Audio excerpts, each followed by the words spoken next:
Gloria al Señor, están saliendo todos los chicos a su clase. Ahora van a estar de lujo, tendrán 2 maestras. Así es que, gloria a Dios. Hermana Elvira, acérquese, no sea malita. Aunque sea unas 2 banquitas, mire, hay espacio ahí, aunque sea 2 banquitas. Me da gusto verla y luego, pero la estoy viendo casi con telescopio. Gracias, hermana. Y gracias, David, por el esfuerzo y la fidelidad de traer a tu mami. Mire, ya cambia, ya cambió la fachada de la congregación. Vamos a abrir nuestra Biblia en Primera de Juan y vamos a dar lectura a los versículos del 12 al 15. Primero con su vista usted me sigue y después le voy a pedir que lea conmigo el versículo 13. Dice la palabra de Dios así en Primera de Juan 5. Repito, serán los versículos del 12 al 15. El que tiene al Hijo tiene la vida. El que no tiene al Hijo de Dios no tiene la vida. Estas cosas os he escrito a vosotros que creéis en el nombre del Hijo de Dios, para que sepáis que tenéis vida eterna y para que creáis en el nombre del Hijo de Dios. Y esta es la confianza que tenemos en Él, que si pedimos alguna cosa conforme a su voluntad, Él nos oye. Y si sabemos que Él nos oye en cualquier cosa que pidamos, sabemos que tenemos las peticiones que le hayamos hecho. Vamos ahora a una voz, todos juntos, a leer el versículo 13. Les voy a dar la entrada y ustedes lo hacen así, de manera pausada, respetando los signos de puntuación, parejito, que nadie se me quede, nadie se me adelante y nadie se quede calladito. Dice la palabra de Dios en el versículo 13, estas cosas...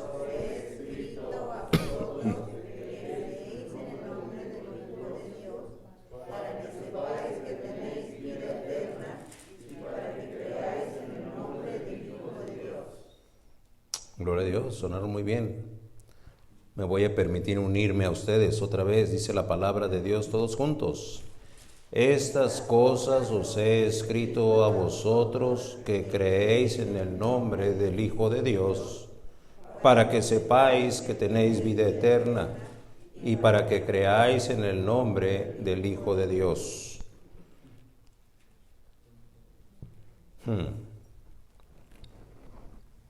¿Qué y para qué? 2 de las interrogantes existenciales con las que el ser humano se encuentra conforme avanza en su desarrollo y crecimiento. ¿Qué es lo que tengo que hacer? ¿Y para qué? Si solamente invertimos tiempo dando una respuesta bíblica con un respaldo teológico fiel a la revelación de Dios, muchas de nuestras dudas o muchos de esos puntos en el que titubeamos respecto a qué hacer o dejar de hacer, desaparecen.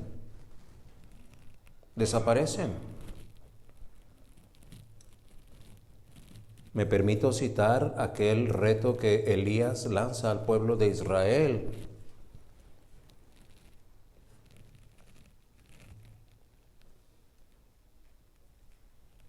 Cuando es confrontado por los 900 profetas de Baal. Y el pueblo está, voy a usar un término coloquial, en ese asombro está apantallado. ¿Cómo hay tantos profetas falsos? Y de Jehová nada más está Elías. Y la convicción que el Espíritu de Dios da a Elías lo hace levantarse y retar al pueblo de Dios, al pueblo de Israel. Y el clamor que sale de la garganta de Elías no se origina en la garganta de Elías, se origina en el Espíritu de Dios. ¿Hasta cuándo claudicaréis entre dos pensamientos? Dos pensamientos.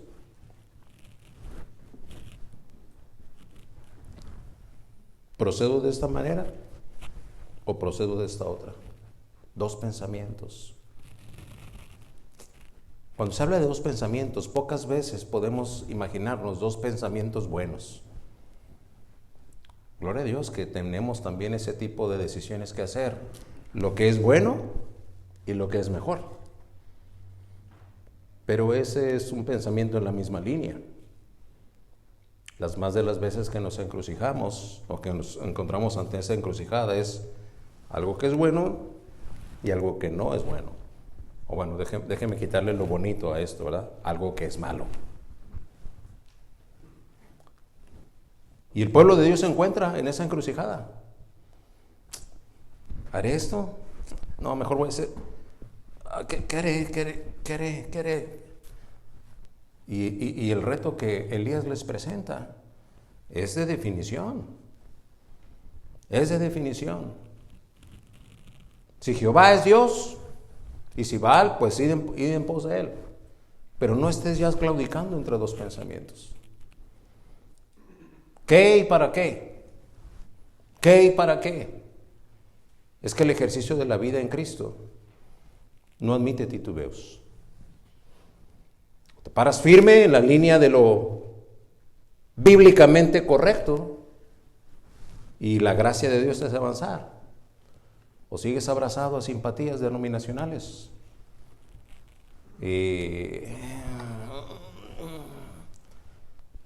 Y lo que estás haciendo es heredar destrucción para ti y para los tuyos, indiscutiblemente. Y el pueblo se queda atónito ante esa confrontación de Elías. ¿A poco, hermano? Bueno, léase Segundo de Reyes, todo el capítulo 18, 19.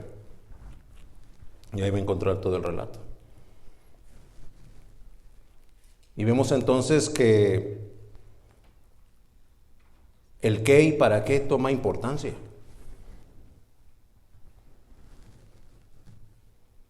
Cuando nosotros sabemos que la enseñanza del maestro es que un poco de levadura leuda toda la masa, entonces eso nos convence para decir, bueno, esto que es malo, pues es malo, pero no tan malo. Es malo, pero tiene cosas buenas, pero por eso pues voy a irme por ahí. No, si te vas hacia lo malo, estás yéndote hacia lo malo. Estás yéndote hacia el error, hacia la mentira, hacia el engaño, que tiene tintes de cosas buenas. ¿Te das cuenta que así es Satanás? Es la forma sutil de envolver. Pero si me decido por lo bueno, a lo mejor voy a sufrir un poco. A lo mejor voy a padecer un poco, pero gloria al Señor, voy por el camino correcto. Y si estoy haciendo eso, Dios se va a encargar de ayudarme a sortear cualquier dificultad, cualquier obstáculo. Y entonces el qué y el para qué toma fuerza. Toma un peso específico que define el rumbo de mi verdad o el rumbo de mi destrucción y de mi falsedad y mi mentira.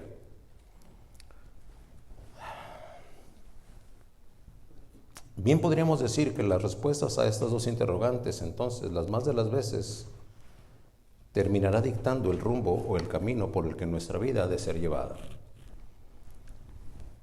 Estamos en Primera de Juan 5. La visita guiada continúa y se aproxima ya a las últimas secciones por las que la guía, que es la palabra de Dios, nos va a conducir en esta Primera de Juan, capítulo 5. Vemos en los versículos de hoy, del 12 al 15, una doxología anticipada, una predoxología, o predespedida, pues, ¿verdad? Ya hemos andado por los primeros versículos del 5 y la guía nos ha ido llevando y nos ha ido mostrando verdades. Les decía la semana pasada, no vayamos por la izquierda porque por ahí está la incredulidad, está la falsedad, está mi propia justicia, mi propia opinión. No nos vayamos por allá, vayámonos por la derecha, por donde sabemos que está el testimonio de la verdad. Y así hemos avanzado y hoy llegamos a esa sección. El versículo 13 empieza diciendo estas. Y ahí podremos hacer una pausa para decir, ¿estas qué? Se vale la pregunta. Y viene la respuesta, cosas. ¿Cosas cuáles? Las que os he escrito. Os he escrito. ¿A poco escribiste algo para qué propósito? ¿Para quién? A vosotros, a ustedes. Estas cosas os he escrito a vosotros. Esta capital instrucción que Dios ha de revelar a cada uno aquí, en esta tarde, traza ya mismo, desde esta introducción, el requisito obligado de un enérgico ejercicio de fe y de honestidad para con Dios y para consigo mismo. Esta tarde bien haremos en pausar y asegurarnos de que real e indubitablemente hemos sido verdaderos receptores de la fe, que Dios da a sus llamados, a sus elegidos. Esa fe que salva, no esa fe que atrae por temporada, no, esa no es fe. Esa fe que me hace medir las conveniencias de la vida en Cristo y de la iglesia y de mi práctica devocional, no, esa no es fe. La fe en Cristo es una fe en la que yo me abandono a Cristo y a sus preceptos. Y si eso me representa la mejor padecer un poco, tengo la fe de que estoy en los brazos de Cristo. Y no puedo estar en otro lugar mejor que ahí. Sí, pero tiene ciertas... Estoy en los brazos de Cristo, estoy en la voluntad de Dios. No tengo por qué entonces estar cuestionándome. Es que esa fe que salva, si es tal, y si la Biblia no miente, y sabemos que no miente, esa fe que le salvó, esa fe que le hizo apto para creer, esa es la fe que convierte, es la fe que transforma, es la fe que purifica, es la fe que nos hace vencedores, es la fe que nos fortalece en la prueba, en el sacrificio, en la injusticia. Yo le doy gracias a Dios por testimonios como el de la hermana Elvira, por ejemplo.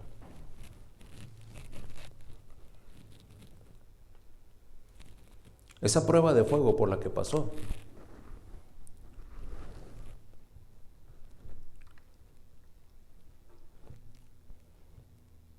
yo le pido a Dios que no me haga pasar por una prueba así para aprender.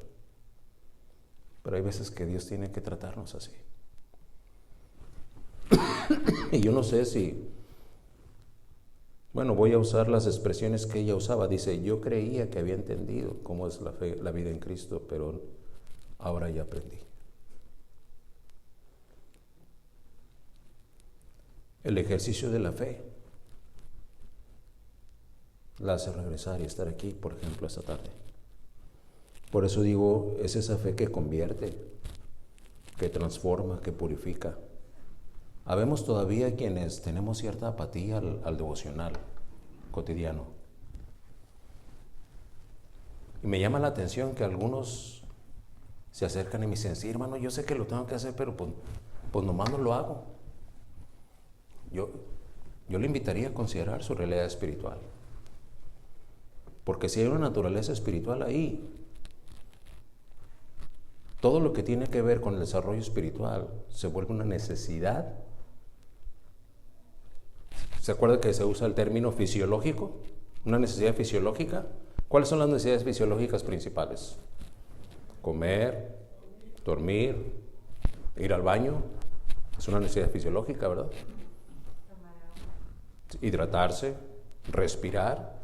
Si usted deja de hacer algo de esta lista, ¿qué le pasa? Se enferma y eventualmente muere. Para la honra y gloria de Dios lo digo. Gracias a Dios mi tío Lidia está en casa. Ayer salió del hospital. Y ahí tiene una máquina que se le consiguió para que pueda producir el oxígeno que necesita para su recuperación. Ese respirar es una necesidad fisiológica. Si no respira, se muere. ¿Cómo en el espíritu usted puede haber alguien que diga, hermano, yo sé que tengo que leer la Biblia, pero pues no, como que no, pues no lo hago, pues? ¿Estará usted vivo en el espíritu? Yo sé que tengo que ser fiel a la iglesia y que cada vez que esté abierta la puerta de la iglesia debo estar ahí, pero no, pues yo no puedo entre semana. ¿Estará vivo en el espíritu?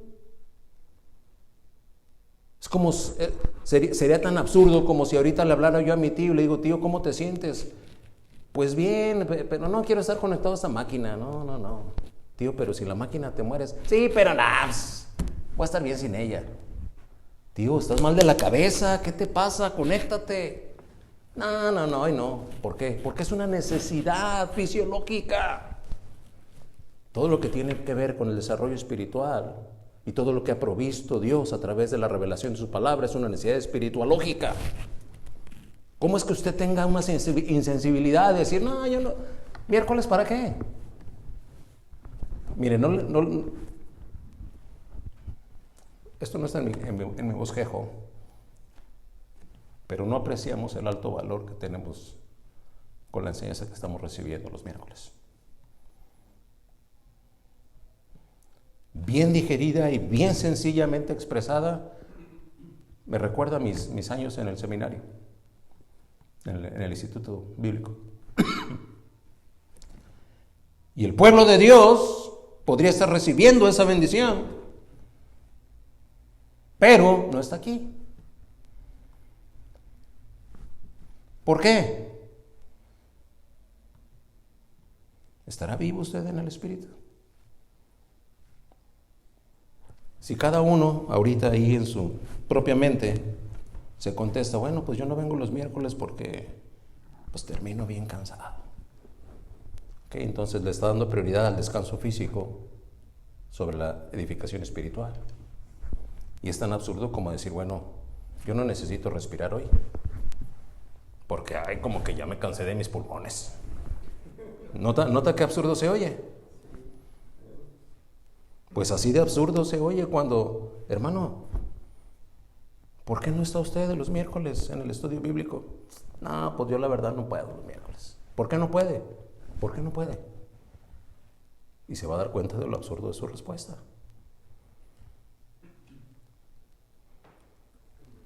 Así como va a permear la transformación, el poder de Dios. Yo digo, ese nivel de indiferencia es un indicativo parecido bueno, sí me ha tocado ver esos monitores que le ponen a un enfermo cuando está en el hospital, ¿verdad? Lo más reciente cuando estuvo Isaac, después de haber sido intervenido,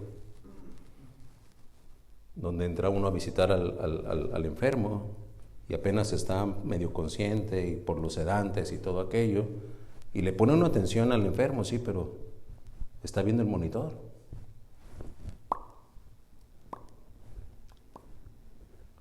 Que no vaya a haber una variación ahí, porque, ¿verdad? Y gracias a Dios no me ha tocado estar cuando aquel pulsito que daba una cresta y otra cresta y otra cresta, ya después nomás aparece una rayita. ¿Qué quiere decir eso? ¿Está muerto?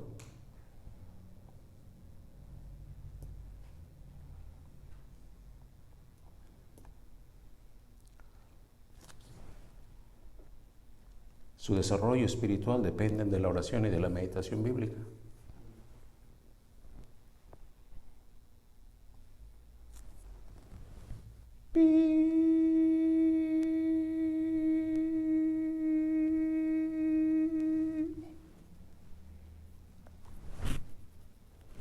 ¿Sí estará usted vivo?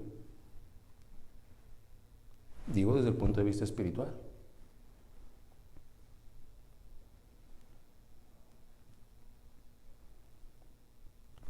en esa desesperación, no, es que se le desconectó el monitor. Qué bueno, a ver. No, no era eso. Verdaderamente no hay una naturaleza espiritual activa. O está abandonada o está muerto de sus delitos y pecados todavía.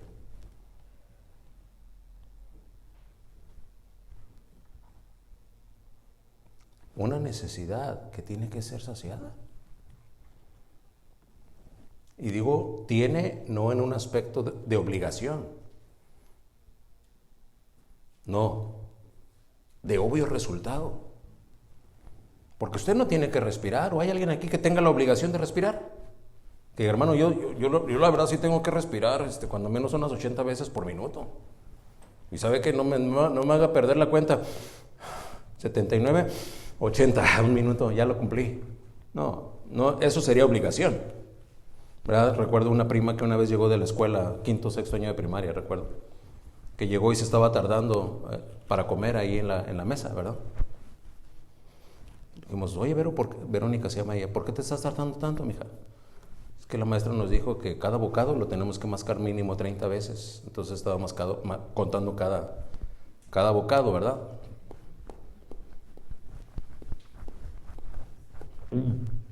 30. Otro. Esta cuenta y cuente. No obligación, ¿verdad? Pues desde este púlpito tenemos que exhortar y decir, hermano, venga los miércoles. Hay un tesoro de enseñanza bíblica. ¿O cómo espera usted desarrollarse si no se alimenta? Por eso la vuelta de la esquina, ¡pum! Otra vez vuelve a topar con el pecado. Otra vez vuelve a cometer las mismas faltas. Y a veces, desafortunadamente, de una manera más flagrante, más triste. Hermano, cumpla con su devocional.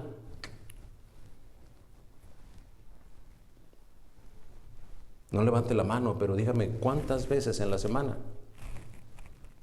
usted pasó cuando menos una media hora meditando en la palabra de Dios y orando? Una media hora nada más. Ministerialmente, el Señor me ha movido a apoyarles. Recibí un devocional que regularmente dura 12 minutos. ¿Lo oyen o no lo oyen? No sé. ¿Por qué? Porque regularmente me contestan entre 4 y 5. Yo tengo que dar las gracias a Dios porque los textos de la hermana Elvira siempre me han animado. Ella nunca ha fallado para decirme gracias, hermano. Fue de bendición. Pero de ir más, hay otros 3. 1 en Tijuana y 2 en Florida, que siempre me contestan. Y 2 más en Guadalajara. ¿Los demás lo oyen o no lo oyen? No sé. Tal vez sí, pero no me quieren avisar. Está bien, no les hace que no me avisen, pero ojalá que lo oigan. Ahora, ¿lo comparte? Si fue de bendición para usted, ¿no le vendría bien a alguien más recibirlo? ¿Y no sería una oportunidad de testificar de su fe? ¿No sería una oportunidad de no tener que dar explicaciones de por qué ella no va a las fiestas mundanas a las que lo invitan?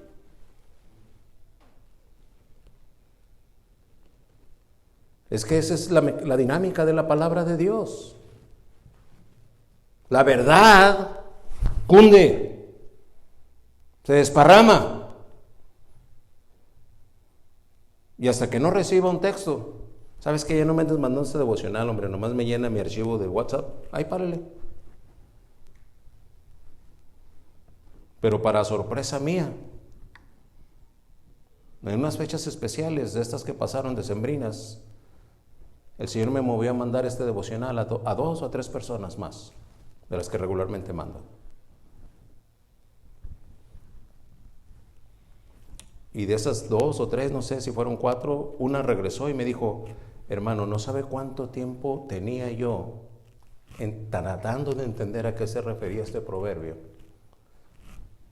Y este devocional que mando contestó todas las dudas. De gloria al Señor. Y hacía mucho que no estaba yo en contacto con esa persona. Y entonces le dije, bueno, Usted recibió parte de lo que yo mando todos los días. Movido por Dios, el Señor me ha llevado a hacerlo. Usted me avisa si quiere que la ponga en la lista. Sin falta, póngame en su lista a partir de ya. Y ya, esporádicamente me está contestando.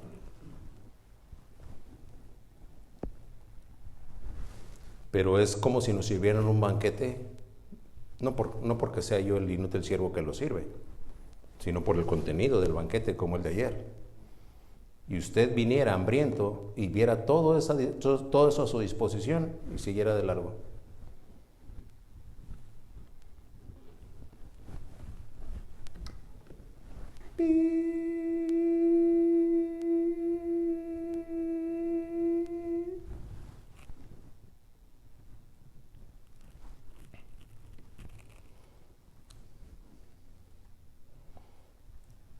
Les decía entonces que en los versículos que visitaremos hoy, en la sección que exploraremos,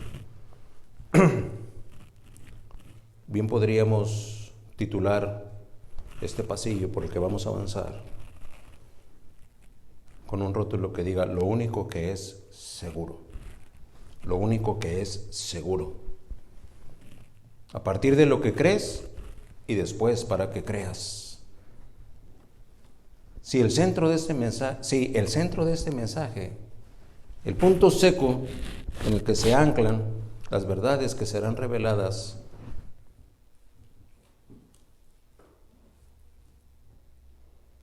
es la fe. Punto seco es la fe. ¿Se acuerda, verdad? ¿Se acuerda la ilustración del punto seco para hacer una circunferencia?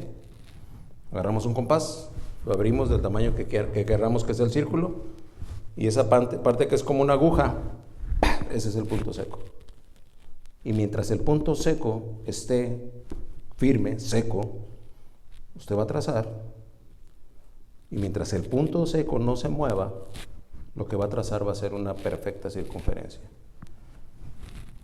Si en su falta de destreza de movimiento del compás pierde el punto seco, lo que va a salir va a ser un ciribote que no es el punto seco, que no es un círculo. Salir todo ahí que parece nube o parece mapa, ¿no? Pero si el punto seco está ahí, el trazo es perfecto y queda bien trazadito el círculo. El punto seco de lo que vamos a ver entonces es la fe.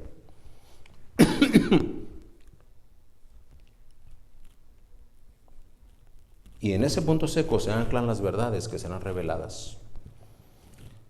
Entonces entenderemos que la utilidad práctica del qué, creer, y luego para que creas, es decir, seguir creyendo. No nos damos cuenta, pero el modelo operativo de esta sociedad, lo fundamental que hace que esta sociedad funcione y su sistema, es el ejercicio de una confianza, voluntaria o forzada. Son elementos intrínsecos de cómo funciona esta sociedad, ¿verdad? Si usted sale de aquí de la iglesia ahorita que termina el servicio y va rumbo a su casa, y usted ve la luz en siga, ¿qué es lo que hace? Avanza. ¿Por qué? Está ejercitando una confianza en las leyes de tráfico, de tránsito. Que si ese semáforo está en verde, inconscientemente yo confío que para el cruce la luz está en roja, aunque no la estoy viendo, estoy confiando. Mira, está en siga, vámonos. O alguna vez usted se detiene, no, espérate, a mí se me hace que los de la educación vial o los del control vial aquí en este pueblo a lo mejor pusieron dos verdes, el de aquí para allá y el de allá para acá, no, mejor me espero. ¿Usted alguna vez ha hecho eso? No. Entonces está ejerciendo confianza, ¿cierto? Confía. Pues está en verde, pues vámonos. Más vale que... Pero no se ve carro, ¿no? Entonces, podemos ir, pues vámonos, está en verde.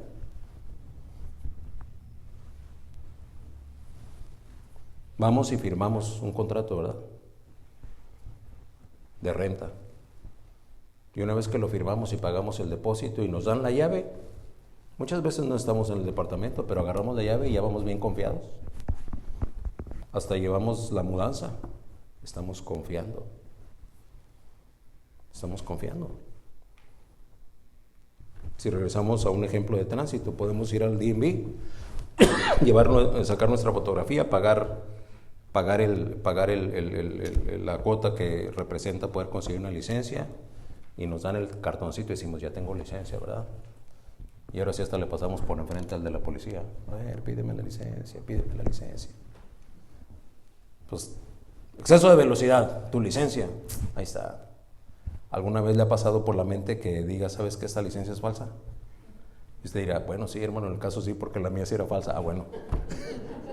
en ese caso no hay posibilidad de ejercer confianza. Pero me explico cuando estoy refiriéndome al ejercicio de confiar. Entonces, solamente lo cito como ejemplos triviales para que al concluir esa introducción, que ya estoy concluyéndola, usted y un servidor sepamos que eso de confiar no es algo necesariamente extraño o algo necesariamente nuevo. Así es que al concluir esta introducción, yo le pregunto, para usted y para mí no es necesariamente difícil confiar, pues ya lo estamos haciendo. ¿Pero en qué? ¿En qué estamos confiando? ¿En qué estamos confiando? ¿En qué estamos confiando? No hago mi devocional porque estoy ocupando el tiempo en una actividad recreativa, un hobby, viendo un partido, viendo una serie, y el Espíritu Santo le recuerda a este siervo inútil, diciéndole, es menester que crezcas en el Espíritu y pases tiempo con Dios. Y su confianza en Dios se desvanece. Acuérdese, lo predicamos hace 2 domingos, eso le hace a usted, eso hace a Dios mentiroso. Ya pecó contra Dios. Y por si no fuera suficiente, se queda en la actividad recreativa, exponiéndose a la debilidad que representa alimentar la carne en lugar de alimentar al espíritu. Y no fue por falta de fe, no fue por falta de confianza. Lo que pasa es que tuvo confianza de que le iba a servir más no exponerse a manejar un miércoles a la noche para ir a la iglesia. Pero si surgió una necesidad, de repente no hay problema, se avienta hasta 80 millas a las 3 de la mañana. Pero como se trataba de manejar cuando ya está oscuro a la iglesia, pues no puedo. ¿En qué está su confianza entonces?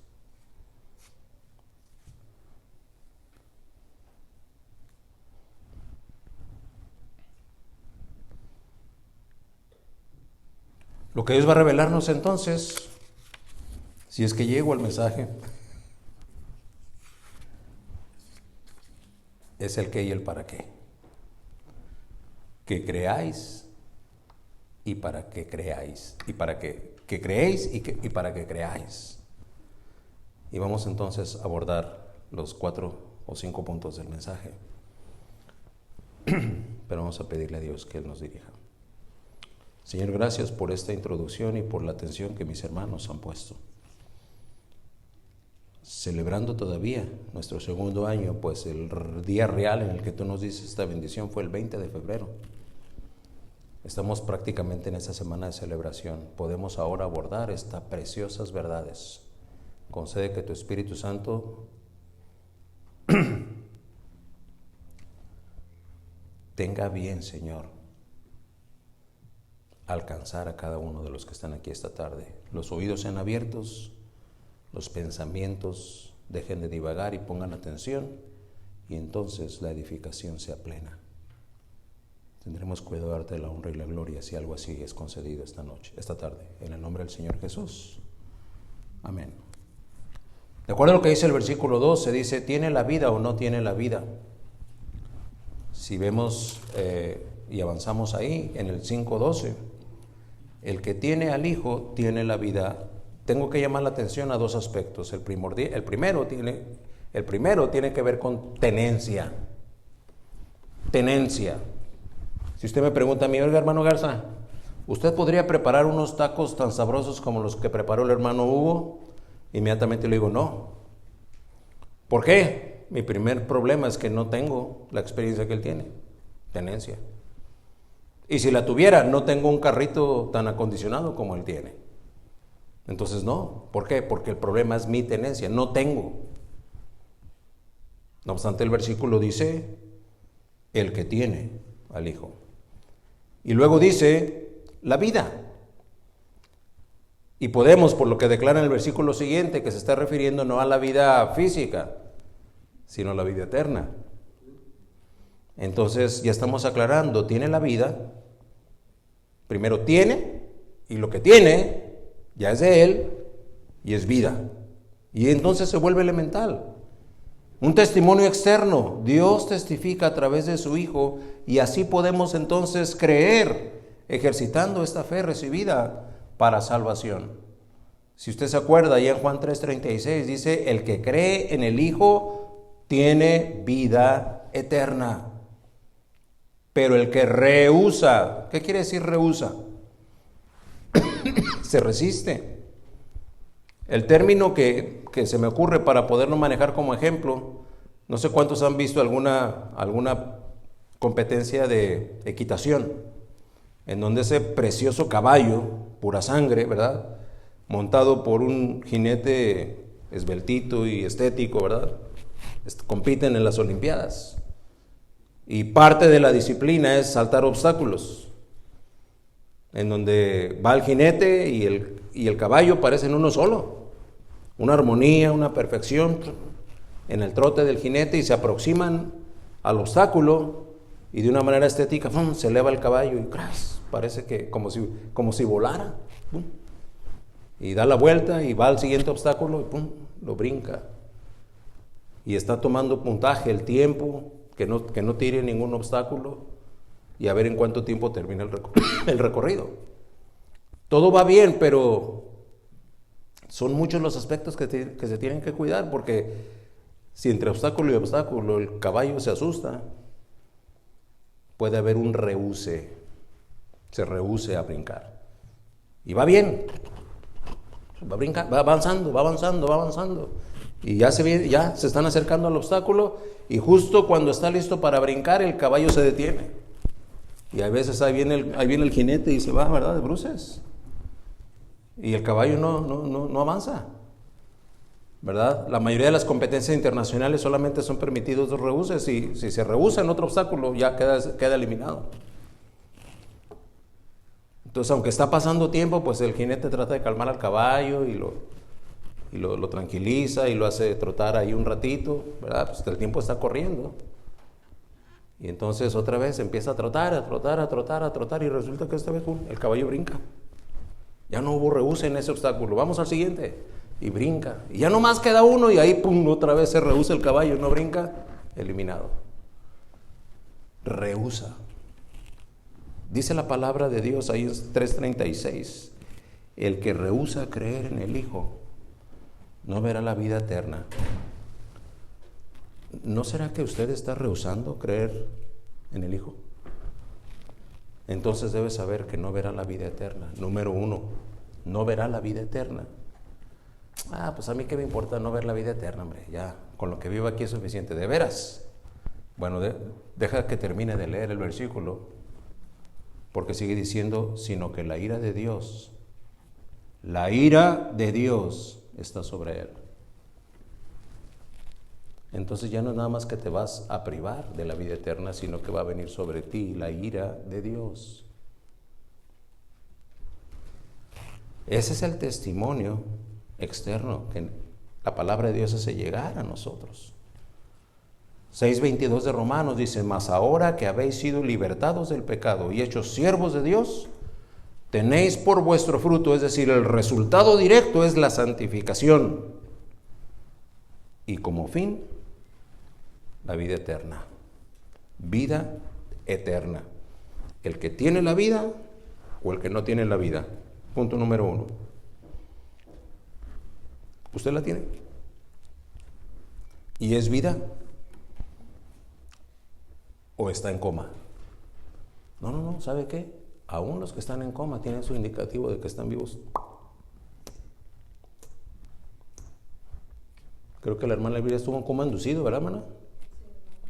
Sí, era inducido, ¿verdad? Un coma inducido, que ninguna función sensora funcione para que la energía que hay en el cuerpo la utilice para rehabilitarse, para recuperarse. Por eso está en estado de inconsciencia. Es que no sabe usted la cantidad de energía que se empieza a consumir en el cuerpo en cuanto abrimos los ojos en la conciencia después de estar dormidos.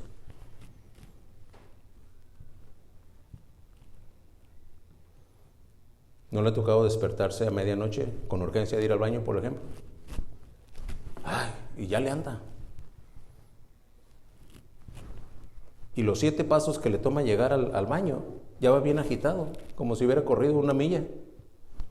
¿Por qué? Porque el estado en el que estaba era completa quietud. Y el puro estado de conciencia demanda mucha energía. Y entonces el cuerpo tiene que sobretrabajar. Y volteas y ahí está la cama. 7 pasos. Y estás todo sofocado como si hubieras corrido 1 milla. La cantidad de energía necesaria.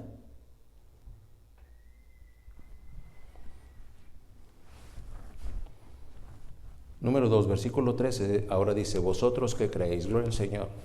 Un testimonio interno. Vosotros que creéis, vosotros ya sabemos que es ustedes. Yo les podría estar diciendo ustedes, Carlos, ustedes, Melitón, ustedes que creéis. Un testimonio interno a través de su palabra. Es que el testimonio que va a surgir en nosotros, Anthony, el testimonio que va a surgir en nosotros lo origina el conocimiento de su palabra. Así que cuando escuchas de este siervo decir que te metas a la palabra de Dios, cuando escuchas del hermano Isaac, hermanos, esto es bibliología, esto es teología propia, conoce a Dios, es un ejercicio religioso. Es la esencia de la espiritualidad en ti, para que puedas funcionar en el Espíritu. Funcionar en el Espíritu, actuar en el Espíritu, pensar en el Espíritu, hablar en el Espíritu, soportar en el Espíritu, amar en el Espíritu, cumplir en el Espíritu. Pero no es la Biblia. Llega la tentación. ¿Y qué es lo que resulta?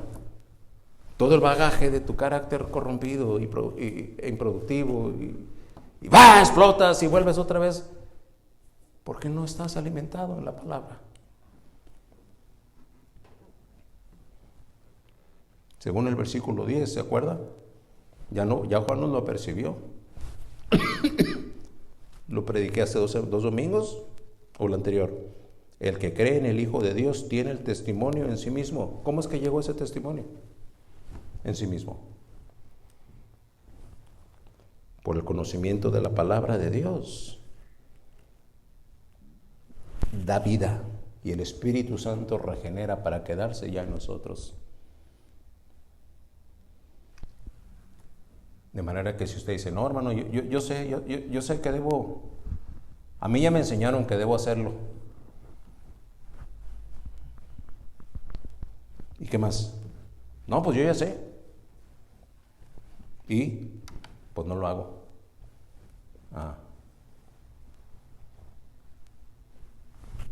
Nada más está aquí, pero no está acá. ¿Tendrás al Espíritu morando en ti? Porque sabes que debes hacerlo. Y desde ahí hay una voluntad humana de ejecutar, pero no surge de aquí.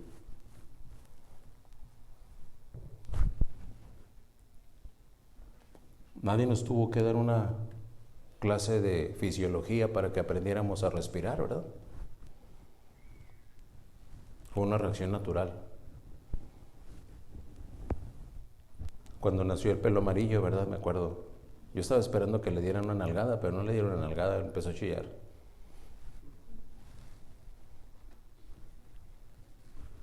Nadie le dijo, mira, bebé, hey, psst, tú tienes 2 pulmones, que esos pulmones te van a dar la capacidad de adquirir oxígeno de la atmósfera, de manera que a través de los alvéolos de cada uno de tus pulmoncitos, ¿okay?, vas a poder purificar la sangre que va a llegar a tu corazón. ¿Ya lo entendiste? El bebé. Sí, ya lo entendí. Ok. Entonces, respira. Ahorita no. No. Es una reacción natural. ¿Por qué no respiras? ¿Por qué? Pues es de que tengo que respirar, pero pues no lo hago. Es absurdo.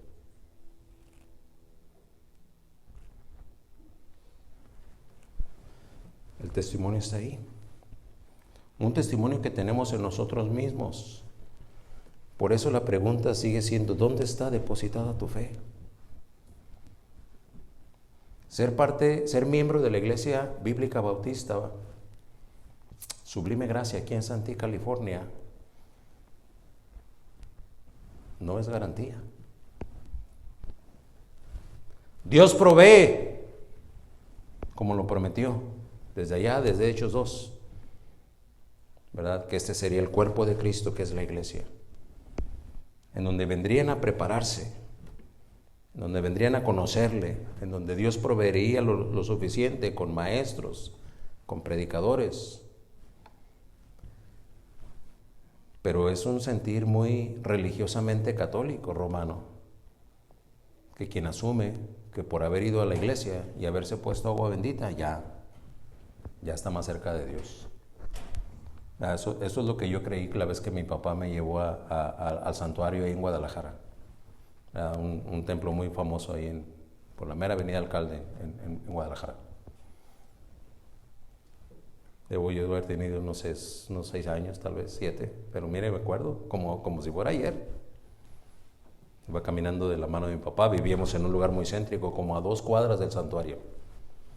Ahí íbamos atravesando el parque que está ahí enfrente de la iglesia y me dice, a ver, vente, vamos a entrar. Y yo vi el templezote, ¿no? Y ahí voy junto a mi papá. Y ya llegamos y papá se paró ahí en el atrio, en la entrada, y luego se persignó, y luego me agarró la manita y me hizo que me persignara, y luego se acercó a una pila de agua bendita, una pila de cantera, ¿no? Esa piedra cantera, estaba ahí con algo de agua, entonces ya agarró agua y se puso en la nuca, y luego se volvió a persignar con el agua bendita, y luego me acercó a mí. Vente, acércate, a ver. ¿Qué es, papá? Es agua bendita. Y me mojó también a mí, ¿verdad? ¿Quién sabe dónde me puso? No, pues ya cuando salí yo de la iglesia sentí que iba flotando, ¿no? De lo santo que venía. Por eso le digo, es la idea. Voy a la iglesia y ya me voy a hacer más bueno. No, hermano. No. Tu relación es personal con Dios. Ahí, en la privacidad de tu habitación, tú y Él solos.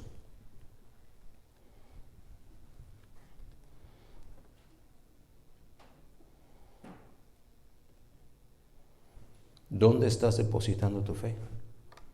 Los fundamentos bíblicos para todos y cada uno de los mortales, sábelo, son irrefutables, pero tienen que ser bíblicos. No religiosos y no denominacionales, bíblicos. Número 3, Después de haber visto que vosotros que creéis, ahora vemos a ver para que creáis. Para que creáis. El mismo escritor escribe allá en su Evangelio 20:31. Pero estas se han escrito, fíjate, es el mismo escritor, para que creáis. Para que creáis que Jesús es el Cristo, el Hijo del Dios, y para que creyendo, es exactamente la misma dinámica de su carta, más o menos 40 años entre uno y el otro escrito, tengáis vida en su nombre. Y dice que estas cosas se han escrito. El versículo previo dice que son muchas más las obras que el Señor hizo, pero que si se escribieran todas, no cabrían en el mundo. Pero estas que se escribieron, estas, las que están aquí, estas que se escribieron para que creáis que Jesús es el Cristo. ¿Usted cree que Jesús es el Cristo? Entonces, estas mismas cosas que se escribieron es para que siga creyendo. No tiene que creer más cosas, tiene que creer lo mismo, pero tiene que creerlo más. Es como la transformación empieza a llegar. La transformación no va a llegar si no me me quiero transformar. No me transformo, ¿verdad? A ver otra vez, a ver si me sale la transformación. No sale así. Pero te empiezas a meter en su palabra. Y entonces, eso que crees te ayuda a seguir creyendo. Y entonces es como tu fe se va ampliando, se va fortaleciendo, se va afirmando. Entonces ya te puedes parar enfrente del cónyuge con el que tienes conflicto. Y ya no vas a debatir. Ya vas a decir, lo más seguro es que tienes razón. Lo digo para la honra y gloria de Dios, mi esposa está aquí de testigo. No han sido pocas las veces que le digo, ¿sabes que eres el instrumento? Te amo porque eres el instrumento de Dios que me recuerda muy seguido que no soy más que polvo. Y ella se me queda viendo parpadeando así, ¿verdad? No sé si parpadea para decir, pues entonces esfúmate o no sé, pero sí soy polvo, pero... Pero te lo he dicho, ¿verdad, amiga? En lugar de actuar orgullosa, impositiva y machistamente. Oiga, hermano, ¿y dónde lo aprendió? En su palabra. ¿Usted de dónde aprende cómo reacciona? ¿De su cultura? ¿De su familia? ¿La tradición familiar? ¿La tradición cultural? Una vez aconsejando un matrimonio que estaba a punto del divorcio, había habido pecados horribles entre ellos. Casi fueron 5 o 6 meses de discipulado semanal. Con las lágrimas en los ojos, el hermano me decía, sí, hermano, es que usted ha tenido tanta razón. Uno aprende en la calle cómo tratar a una mujer.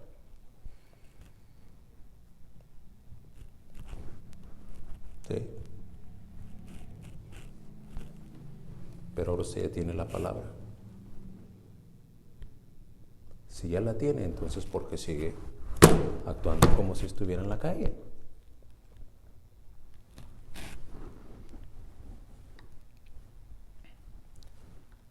Para que creáis en el Hijo de Dios y para que creyendo tengáis vida en su nombre. Es su palabra, aquella que el apóstol Pablo le escribió a Timoteo, ya en 2 Timoteo 3:15, y que desde la niñez ha sabido, dice, las Sagradas Escrituras. Las Sagradas Escrituras, Timoteo. Sé que muchos aquí no pueden decir lo que por la gracia de Dios yo sí puedo decir desde la niñez. Pues el Señor me trajo a sus pies en un servicio, en un devocional familiar. Yo he contado esto antes, ¿verdad? Mi mamá leyendo ahí el encuentro de Dios, de Jesús con Zaqueo. Cuando el hermano Garza, bueno, el chiquillo aquel era un ladronzuelo.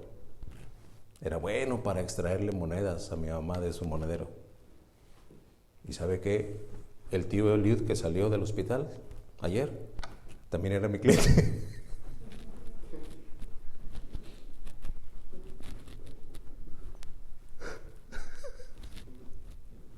Miserable de mí, ¿verdad? Me acuerdo bien de ese beliz azulito. Ahí arriba del closet, ¿verdad? Cuando no había nadie, ahí iba el pequeño granuja a escalar el closet, levantar. A lo mejor está viendo este mensaje, mi tío. Levantar la tapa del beliz. Y eran unos morelos, ¿se acuerdan? Los 5 pesos. Unos morelotes ahí. En un compartimento estaba llena la fila de A5. Entonces, pues estaba llena y decía, no, pues 2 o 3 nomás para que no se note. Y ni les alcanzaba a ver, nomás metía la manilla y andaba bien invitador con los amigos en la cuadra, ¿verdad? Siempre. Pero no lo hice una vez, lo hice varias veces. Al grado que el día que mi tío quiso planear su viaje a no sé dónde, contaba con nuestros ahorros. Tío, ya te pedí perdón, perdóname otra vez. Y baja el belicito.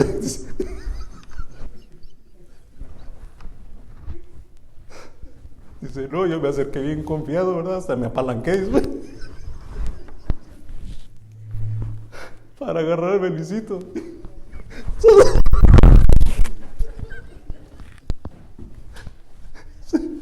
Se andaba cayendo en la silla, estaba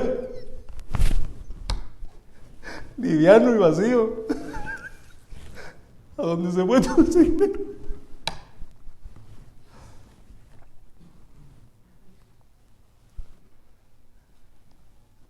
Y por ese tiempo mi mamá nos llama al devocional familiar. Y usted sabe la historia de Zaqueo, no se la tengo que contar, ¿verdad? Gerardo, ¿te puedes imaginar qué representó para Zaqueo? Que era un publicano, pecador. ¿Pero por qué pecaba, mamá? Porque era el que cobraba los impuestos. Entonces lo que hacía Zaqueo, y mi mamá estaba sentada en el sofá y decía, él tenía una bolsita aquí que era para el Estado y una bolsita acá abajo que era para él. Entonces los que pagaban los impuestos se los pagaban, ya él les daba oportunidad de entrar, pero lo que hacía él que echaba unas monedas a la bolsa de la ciudad y otras monedas las agarraba sin que nadie se diera cuenta y las echaba a su bolsa. Y mucho tiempo estuvo haciendo eso. ¿Y qué cree que estaba pasando por la mente de Gerardo Garza? Pero Dios sabía, porque ¿sabes qué, Gerardo? Dios todo lo ve. Y él sabía que Zaqueo le gustaba sustraer de las monedas del tributo. Yo te pregunto, Gerardo, ¿cómo te hubieras sentido si así como a Zaqueo el Señor Jesús le hubiera dicho, ¡Zaqueo! ¡Bájate de ahí! Así le dijo, sí, mira, aquí dice. ¿Cómo te hubieras sentido? ¡Gerardo, bájate! Hermano, me tomó una convicción que perdí sueño 2 noches.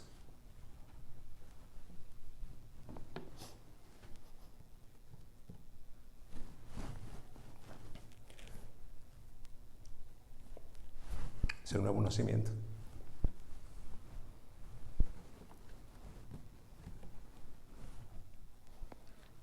Me arrepentí por la gracia de Dios. Y unos meses después bajé a las aguas del bautismo.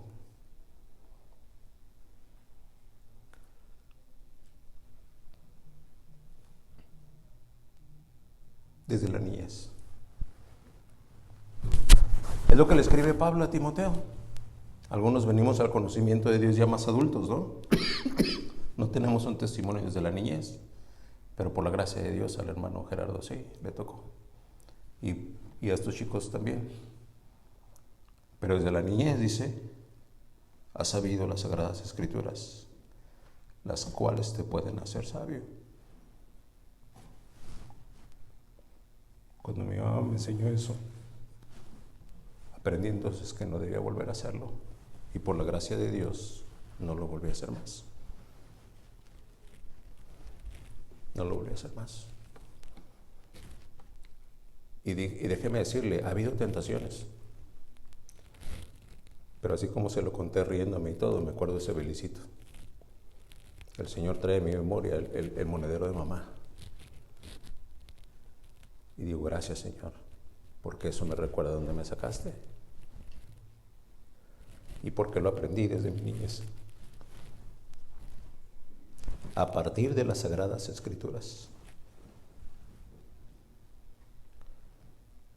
¿Qué es lo que crees tú? ¿Y en quién crees?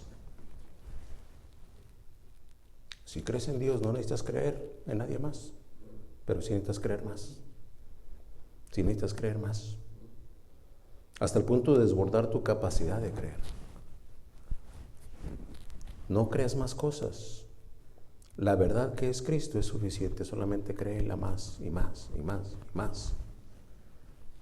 Y todo ese patrón de dudas que a veces se vuelven más potentes en su efecto sobre nosotros, pues creemos más en nuestras dudas, ¿no? Tenemos la duda y decimos, no, pues sí, no va a funcionar. No creo que funcione. Y crees en que no va a funcionar. ¿Y sabes qué? Tu fe funciona. Tu confianza en que no va a funcionar, funciona y no funciona. Aquello. Pues sustituye tu duda por tu fe.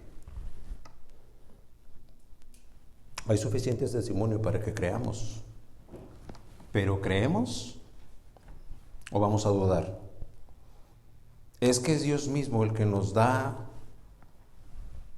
es Dios mismo el que nos está diciendo y nos da ese testimonio.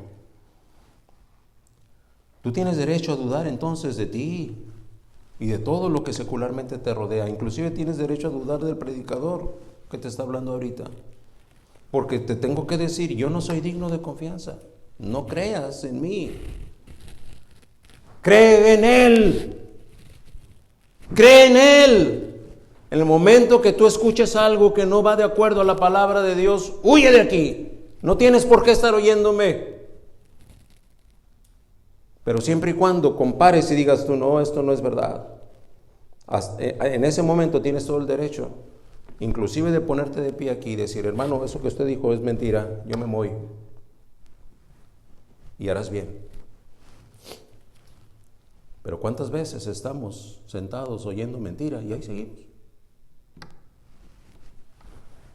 Pensando en la conveniencia denominacional, pensando en las simpatías personales. Y alabo el nombre del Señor cuando Carlos aquí me comparte experiencias en la iglesia de la que era parte. Yo me di cuenta que eso era falso. No me tomó mucho tiempo decir, ¿hasta aquí? Se acabó, no puedo creer más. El Señor me trajo. Gloria al Señor. ¿Alguien te acarreó para acá? ¿Alguien fue por ti 25 veces a rogarte que vinieras? No, es el poder de Dios. El ejercicio de la fe.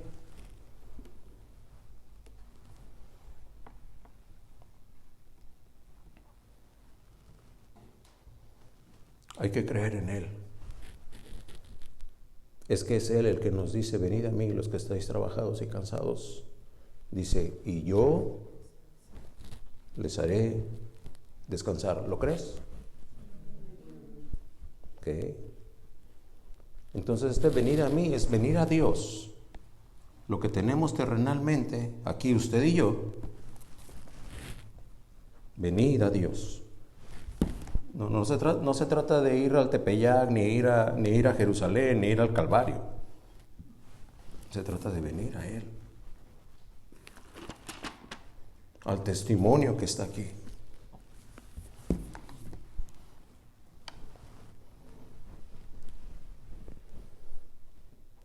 Él mismo declara, y es Él el que está diciendo, el que tenga sed, venga a mí y beba. ¿Lo crees? Habrá uno que, pues así que digamos muchas veces que se diga, hermano, yo no tengo. Pues a lo mejor estás muerto todavía, porque tomar agua es una necesidad fisiológica. Aquel pasaje ahí en Juan 7:37 se apoya en un elemento vital para la vida física. Se refiere al agua.